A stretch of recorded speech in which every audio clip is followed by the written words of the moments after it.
I have always thought of myself as a simple man. Call me Adam. I have my routines, my small car parts business, and my wife, Emma. We have been married for a little over a year, and while life is far from perfect, I had convinced myself that our bond was unshakable. Emma is this whirlwind of energy, kind, beautiful, and way out of my league. At least, that is what I told myself every morning when I saw her curled up on her side of the bed. But looking back now, I can see the cracks I ignored, those tiny warning signs I had waved off as quirks or stress.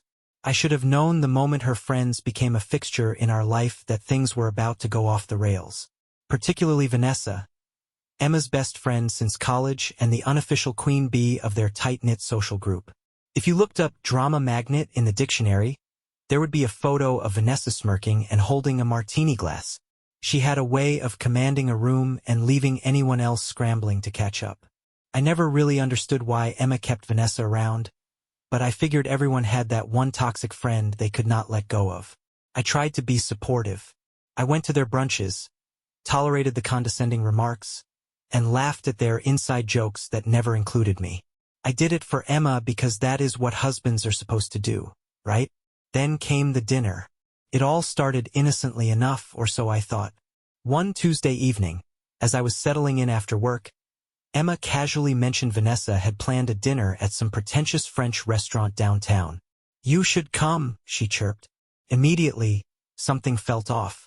Vanessa never went out of her way to include me. Emma must have seen my hesitation because she laughed nervously. "Vanessa thought it would be good for you to, spend time with the group." The group. Those words sent a chill down my spine. Still, I shrugged it off and agreed. What harm could a fancy dinner do? I did not know then that this would be the night my life took a sharp left turn into crazy town. When Friday rolled around, Emma seemed unusually nervous. She spent hours in front of the mirror, choosing and re-choosing her outfit. I should have paid attention to the tension in her voice when she said, "Let's just have fun tonight. Okay?" But like an idiot, I just kissed her cheek and said, "Of course." The restaurant was the kind of place where the waiters wore bow ties, and the menu was in French without translations. I should have turned and run the moment we walked in. Vanessa greeted us with her signature fake smile, and my stomach nodded. "Adam." "Emma, so glad you could make it," she sang, ushering us toward the table. Then I saw it. There were 8 chairs, all occupied. "Where's my seat?" I asked, trying to keep my voice neutral. Vanessa's expression barely flickered. "Oh, we must have miscounted. Do not worry, Adam. I am sure the bar has some space. Have a cocktail, relax." I turned to Emma, expecting her to step in, but she avoided my eyes. That was the moment it hit me. This was not a mistake. It was a setup. I clenched my jaw and forced a smile. "Sure," I said, my voice tight. "No problem." I turned and made my way to the bar, ignoring the burning in my chest. My mind raced as I ordered a whiskey I did not even want. This was not just a snub, it was a calculated move. Vanessa wanted me out of the way, and Emma had let it happen. Sitting at the bar, I nursed my drink and kept my eyes on the table. They were laughing, sipping wine like royalty. Vanessa was holding court, of course, tossing out her little digs disguised as compliments. "Emma, darling, that dress is so cute. So bold of you to try that color." The other women giggled, while Emma's polite smile barely hid her discomfort. I downed the whiskey and motioned for another. As the night dragged on, the humiliation festered. My thoughts twisted into dark knots. What was I even doing here? Why had I let Emma drag me into this circus? And why the hell was she letting Vanessa treat me like an afterthought? When the waiter brought out dessert, I had had enough. I stood, straightened my tie, and marched over to their table. The laughter died as I approached. Vanessa looked up, her smile a little too smug. "Oh, Adam, we were wondering where you had gone." "Really?" I said, my voice dripping with sarcasm. "Because it seemed like you planned on me being out of the picture." Vanessa's smirk faltered for just a second before she recovered. "Oh, do not be silly. It was just a little mix-up." I leaned in slightly, keeping my voice low and steady. "Vanessa, if this was a mix-up, Then I am a brain surgeon. Emma's face turned bright red. Adam, please. No. I cut her off. I think I have had enough of this little charade. Vanessa's eyes narrowed, and for the first time, she dropped the sweet act. If you are going to be dramatic, Adam, maybe you should step outside. The challenge in her voice lit something in me. Oh, I will step outside, Vanessa. But not before I say my piece. You have spent years lording over this little group, pulling strings and treating people like props in your show. But I am not your prop, and neither is Emma. Her jaw tightened, but she stayed silent. Around the table, the other women were staring, their expressions a mix of shock and discomfort. And you? I turned to Emma, my voice softening just enough. I have always had your back, but tonight you let her humiliate me. You chose this nonsense over me. My voice cracked, and for a moment I thought I might lose it, but I steadied myself. If you cannot stand up for us, then what are we even doing? Emma's mouth opened as if to respond, but no words came out. Her face was a mixture of shame and panic, and I knew I had struck a nerve. But before she could say anything, Vanessa jumped back in, her voice dripping with condescension. Adam, she said, forcing a laugh. You really are taking this too seriously. It was just a fun night out. No need to ruin it with all this dramatics. I turned to her, the fire in my chest blazing. Vanessa, the only thing ruining this night is your desperate need to control everyone around you. I might be the one speaking up now, but you are the reason this group is so toxic. And if you think for 1 second I am going to sit here and let you manipulate my wife or treat me like garbage, you are dead wrong. The room was silent except for the sound of my breathing. Everyone at the table was staring at me, wide-eyed, like I had just grown a second head. Vanessa looked like she had been slapped, her face pale, her lips pressed into a thin line. For the first time ever, she was at a loss for words. Emma finally spoke, her voice trembling. Adam, can we talk about this later? Please. I stared at her for a moment, the hurt and frustration bubbling just under the surface. Fine, I said, my tone cold. But you need to decide if you are going to keep letting this woman run your life or if you are going to stand up for what actually matters. I turned on my heel and walked out of the restaurant, the air feeling thick and heavy as I pushed through the front door. The cool night air hit me like a slap, but it did nothing to calm the storm inside me. I paced up and down the sidewalk, running my hands through my hair, trying to make sense of the chaos in my head. Why had it come to this? Why had Emma let things get so far? I thought about the vows we had made, the promises to have each other's backs, and wondered if any of it had meant as much to her as it had to me. My heart felt like it was being squeezed in a vice, and I could not decide if I was angrier at Vanessa or at Emma, or myself for letting it get this bad. After what felt like forever, Emma finally came out. She looked small, her shoulders hunched, her arms wrapped around herself like she was trying to hold herself together. Adam, she said softly, can we talk? I stopped pacing and turned to her, my expression hard. Talk? Sure, let's talk. Let's talk about why you let Vanessa humiliate me. Let's talk about why you stood by and said nothing while she made me feel like I was invisible. Let's talk about why you care more about keeping her happy than respecting me. Emma flinched, and I saw the tears welling up in her eyes. I do respect you, she said, her voice breaking. I didn't know what to do. I didn't want to make things worse. I laughed bitterly. Worse? Emma, do you think it could get worse than this?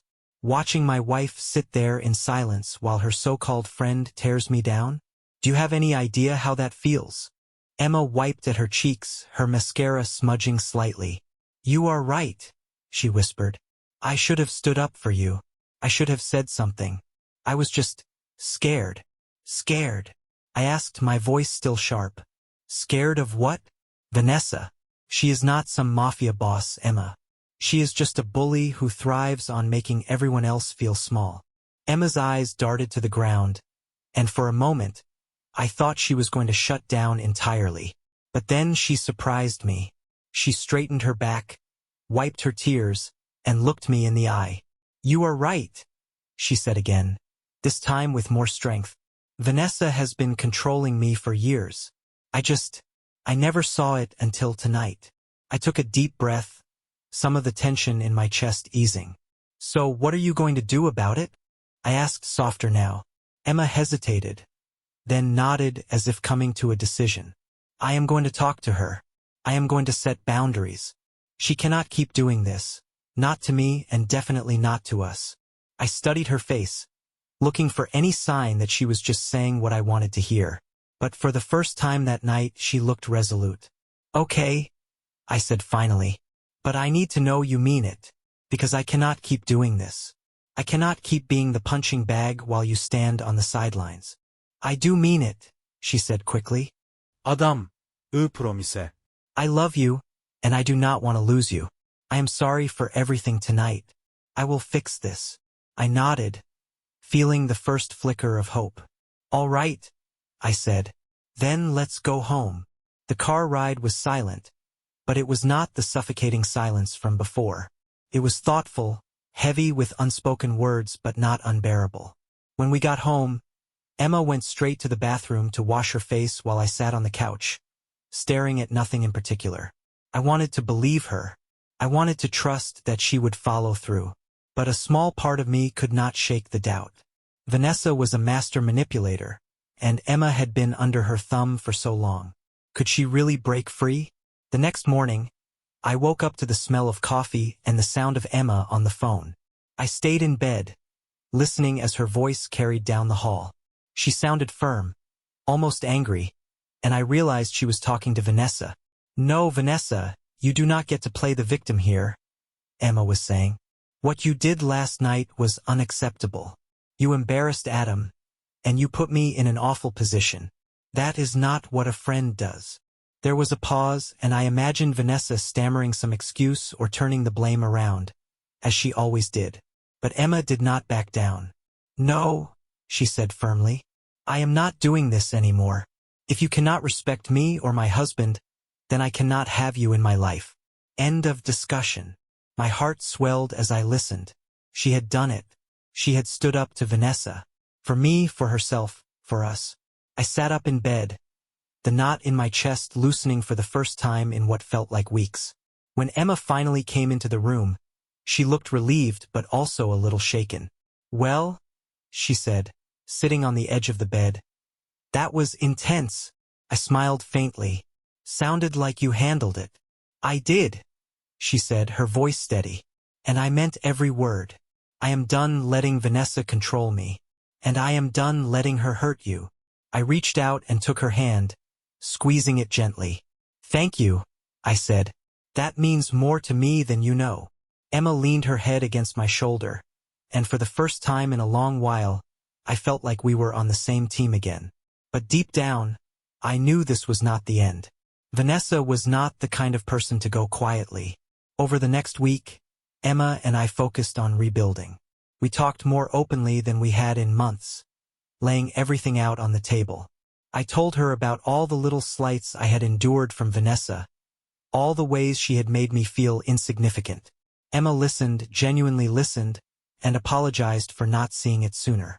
In turn, she shared how hard it had been to balance her loyalty to her friends with her commitment to me. I think I was scared of losing them, she admitted one night as we sat on the couch, a blanket draped over us. They have been a part of my life for so long, and I thought if I pushed back, I would end up alone. You are not alone, I told her. You have me, and the people who truly care about you will stick around, Vanessa or no Vanessa. Emma nodded, her eyes glistening. You are right. I know you are right. Things were good, better, even. But, like clockwork, Vanessa reappeared. She sent Emma a long, rambling email that was part apology, part guilt trip. It was classic Vanessa. She apologized without taking any real responsibility, then pivoted to how much she had done for Emma over the years and how hurt she was by the misunderstanding. Emma showed me the email, her hands shaking with frustration. What do I even say to this? She asked. You do not have to say anything, I replied. You already told her where you stand. Let her sit with that. Emma hesitated, then nodded. You are right. She does not get to manipulate me anymore. But Vanessa was persistent. Over the next few days, she tried every trick in the book. Texts, calls, even showing up unannounced at Emma's office with flowers and a dramatic speech about how much their friendship meant. Emma stayed strong, though, and I could not have been prouder. Then, just when I thought Vanessa had finally given up, she pulled one last stunt. She invited the entire group, including Emma and me, to a grand party at her house. The invitation was as over-the-top as you would expect. Embossed gold lettering, a list of catered dishes, and the promise of a live jazz band. The kicker? It was billed as a friendship renewal celebration. Emma rolled her eyes when she read the invite. "Can you believe this?" she said, tossing it onto the kitchen counter. I picked it up and scanned it. A friendship renewal celebration? What does that even mean? "It means she is trying to save face," Emma replied. "But I am not going." "Good," I said. "Neither am I." But Vanessa was not done.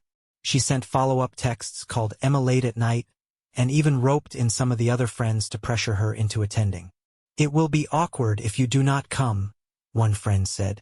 "Vanessa just wants to make things right." Emma was torn. "Part of me wants to go just to put an end to all this," she said one night as we discussed it over dinner. "And the other part?" I asked. "The other part wants to tell her to shove her party and never speak to her again." Emma sighed heavily, staring at the invitation on the counter like it was a bomb about to go off. "I know I should ignore this," she said, her voice barely above a whisper. "But if I do not go, it feels like she wins." "She only wins if you let her," I replied, crossing my arms. "This is just another one of her power plays. You do not owe her anything, Emma. You have already made your boundaries clear." Emma nodded, but I could see the conflict in her eyes. Vanessa had a way of getting under her skin, planting little seeds of doubt and guilt. It was infuriating to watch, but I knew pushing Emma too hard would only make things worse. The next day, Emma made her decision. "I am going to the party," she announced at breakfast. "But not because I care about what Vanessa thinks. I need to show her, and myself, that she does not scare me anymore." I was not thrilled about the idea, but I could not fault her reasoning. "Okay," I said, "but I am coming with you." Emma blinked, surprised. "Are you sure? It is going to be awkward." "It is already awkward," I said with a shrug. "But I am not letting you face her alone." The night of the party arrived, and the tension between us was palpable. Emma wore a sleek black dress that made her look like a movie star, while I opted for a sharp navy suit. We looked like a power couple, but inside, I felt like we were walking into a lion's den. Vanessa's house was as ostentatious as you would expect. An enormous mansion with a circular driveway and a fountain that probably cost more than my car. A valet took our keys, and we walked up the marble steps, the sound of jazz music spilling out through the open doors. Inside, it was chaos. Waiters in tuxedos weaved through the crowd with trays of champagne, and the air buzzed with laughter and clinking glasses. Vanessa spotted us almost immediately, her lips curving into a smile that did not reach her eyes. "Emma! Adam!" she exclaimed, sweeping over to us in a gown that looked like it belonged at the Oscars. "You made it! I was not sure if you would." "We almost did not," Emma said, her tone cool but polite. "But I figured it was worth coming to see what all the fuss was about." Vanessa's smile faltered slightly, but she recovered quickly. "Well, I am so glad you did. Come, let me introduce you to some people." She turned to lead us into the crowd, but Emma stopped her. "Actually, Vanessa, we need to talk." Vanessa froze, glancing over her shoulder with an arched brow. "Oh? About what?" Emma squared her shoulders, her voice steady. "About how you have been treating me and Adam. About how you have crossed every line imaginable and made me feel like I had to choose between my friends and my husband." The chatter around us quieted as people began to notice the confrontation. Vanessa's smile slipped entirely, replaced by a look of irritation. "Emma, this is hardly the time or place." "It is exactly the time and place," Emma interrupted. "Because this party, this whole friendship renewal thing, it is just another way for you to manipulate everyone into thinking you are the victim." Vanessa's eyes narrowed, and her tone turned icy. Emma, I have no idea what you are talking about. This party was meant to bring everyone together, not to stir up drama. Drama? Emma let out a sharp laugh. You think I am the one stirring up drama? Vanessa, you have been manipulating me, Adam, and everyone in this room for years. You pretend to be this caring friend, but the second someone does not fall in line with what you want, you turn on them. The room had gone eerily quiet. All eyes were on Emma and Vanessa, but no one dared to intervene. It was like watching a car crash in slow motion, horrifying but impossible to look away from. Vanessa crossed her arms, her smile gone. I cannot believe you are doing this here, in front of everyone. Emma did not back down. Why not? You have humiliated me and Adam in front of everyone more times than I can count. Consider this payback. I stood there watching in stunned silence. I had never seen Emma like this, strong, unyielding, refusing to let Vanessa bulldoze her. It was like watching someone shed their skin and emerge as a completely new person. Vanessa opened her mouth to respond, but before she could, one of the other guests, a woman named Karen who had always seemed timid, spoke up. Emma is right, Karen said, her voice shaking but determined. Vanessa, you are toxic. You act like you own us, and we are all too afraid to say anything. Well, I am not afraid anymore.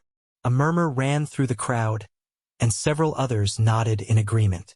Vanessa's face turned red, and for the first time, she looked genuinely flustered. This is ridiculous, she snapped. If you all feel that way, then why are you even here? Because we thought there was still a shred of decency in you, Karen shot back. But clearly we were wrong.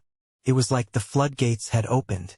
One by one, people started voicing their grievances about the way Vanessa dominated conversations, how she belittled people, and how she used guilt to control everyone around her. Vanessa looked like a cornered animal, her gaze darting around the room as if searching for an escape route. Fine, she said finally, her voice trembling with rage. If that is how you all feel, then maybe you are not worth my time. She stormed off, her heels clicking loudly against the marble floor. The room fell silent again, and then someone started clapping. Soon, the entire room erupted into applause. Emma stood there, stunned, as people came up to thank her for standing up to Vanessa.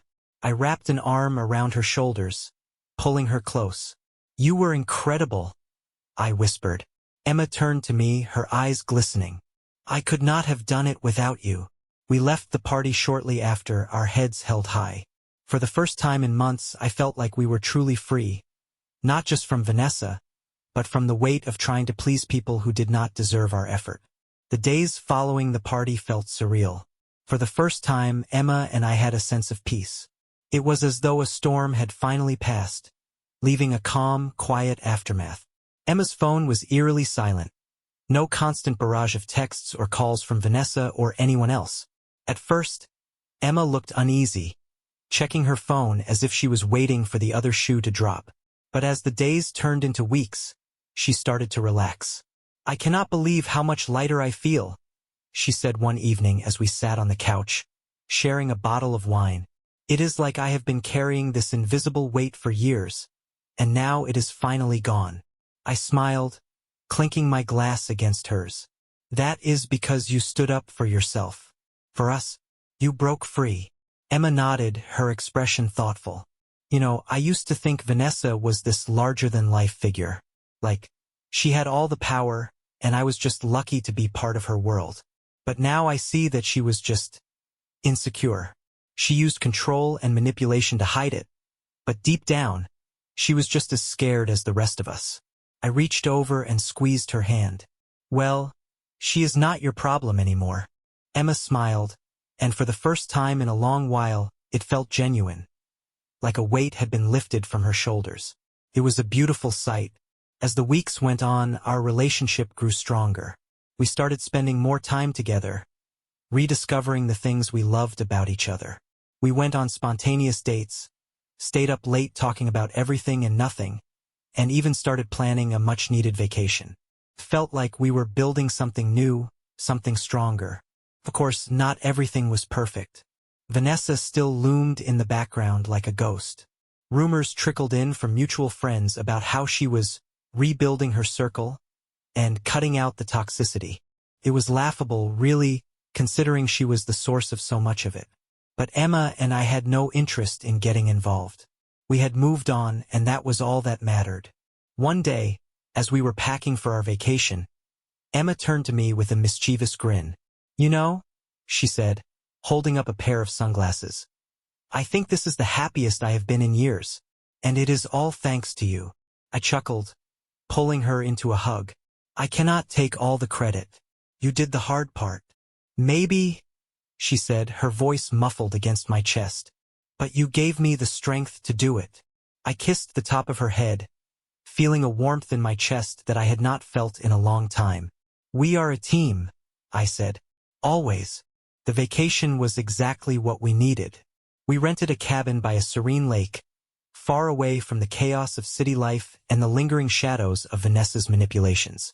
The days were filled with long hikes, lazy afternoons reading by the water, and quiet evenings under the stars.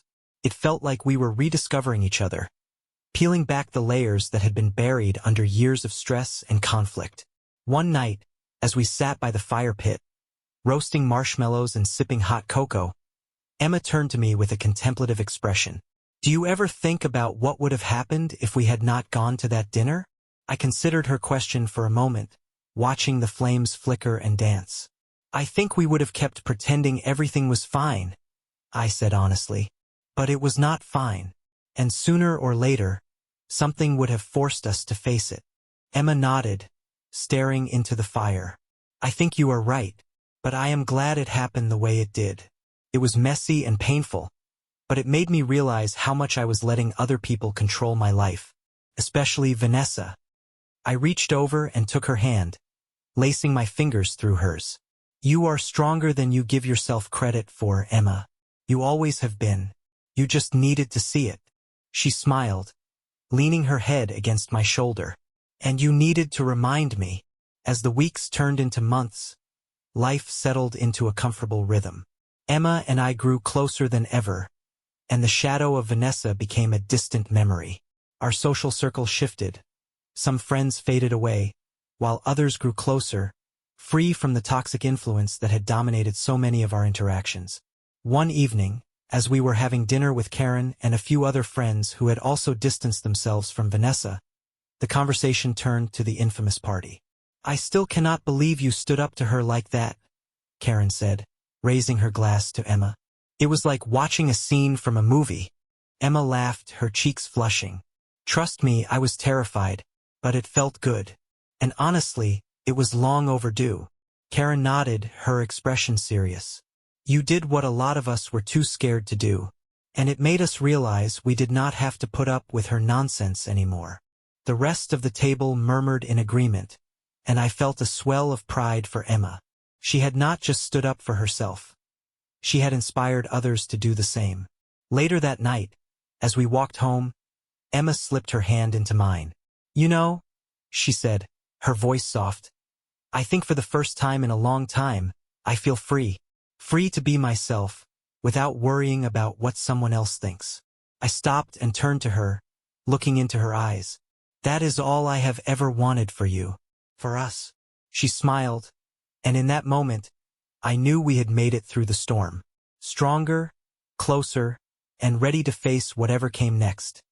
Together. Months passed, and life continued to surprise us. Emma thrived in her work, her confidence soaring in ways I had not seen before. Without Vanessa's constant shadow, she seemed lighter, more present. We started hosting gatherings at our home, smaller, more intimate affairs with friends we genuinely cared about. The laughter was real, the conversations meaningful, and the tension that had once clouded these events was gone. One evening, during one of these gatherings, Karen pulled me aside while Emma was busy chatting with another friend.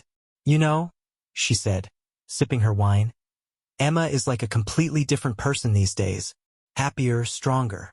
"She is," I agreed, smiling. "She finally let go of what was holding her back." Karen nodded thoughtfully. "You helped her, you know.